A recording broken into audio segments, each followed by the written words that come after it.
Hawaii is bracing for impact. Look at those islands, about to be overwhelmed by Flossie. Maui, Oahu, Honolulu, all in the crosshairs tonight. The first direct hit in 20 years. An emergency has been declared. Officials warning the night could bring mudslides, floods, even tornadoes, after much of the rest of the country was already soaked by a weekend of rain and flash floods. Our extreme weather team is tracking it all, and ABC's Neil Karlinski starts us off from Hawaii. Tonight, America's island paradise is under a rare assault from Mother Nature. Tropical storm Flossie, bearing down on the Big Island first before moving west across the Hawaiian Islands, could bring up to a foot of rain. The pounding surf has already arrived on the Big Island, and it's headed towards Maui. While some residents are stocking up on supplies, Saul Rollison is worried about flash flooding. His home sits on a razor's edge above the ocean, which is why he's trying to keep his property from getting soaked and sliding away. Is this going to be the kind of night where you sleep with one eye open?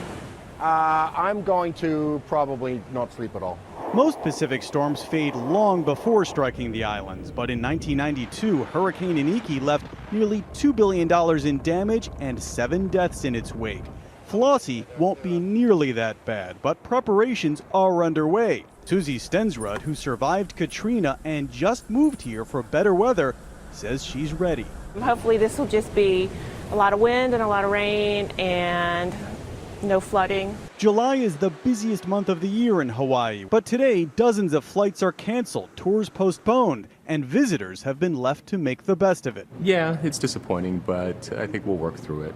The surf has been kicking up, the wind and rain has been coming and going intermittently all afternoon. The worst of it, though, still hasn't materialized, but they are not taking any chances. Emergency shelters have been opened and the National Guard has been activated just in case. George? Hey, Neil, thanks very much. We're going to turn to the mainland now. For families from coast to coast, it was a weekend of extreme weather, supersized storms, flash floods, buses and cars no match for the rushing water. ABC meteorologist Ginger Zee has that part of the story. Flash flood.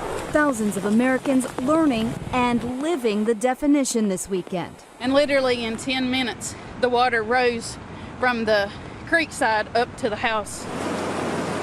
In Arizona, water rushing down mountains and into roads. A tour bus bowled over by muddy waters, pushed 300 yards downstream. All 33 on board, remarkably okay.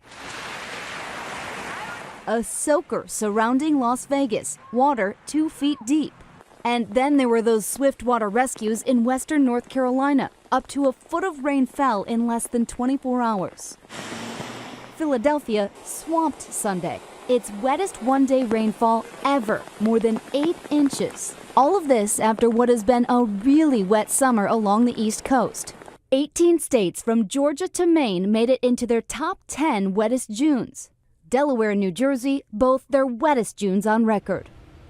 And now a place like Miami Beach, who has had their wettest July on record, could see more rain by the end of the week. And it's going to come from this. Look at this, the remnants of Dorian. It's still disorganized, fighting a lot of dry air, but it could make it toward Florida by late week. The National Hurricane Center giving it a 30% shot, George, of regenerating. Meanwhile, they've already skipped ahead to F over on the Pacific coast. Flossie is so massive. It is, and especially for Hawaii. We want to take you through the track of Flossie because even though it is going to keep weakening, this is still going to be a big deal for them. So let's look at the timing together here and give you an idea of what's happening. The overnight here, it goes right over and between Molokai and Oahu by about 2 a.m. and then off and really out of everybody's hair by Wednesday, so we can say long gone by then. In the meantime, though, warnings abound for every island. 3 to 6 inches of rain, 30 to 40 mile per hour wind. That heavy surf, Neil is showing.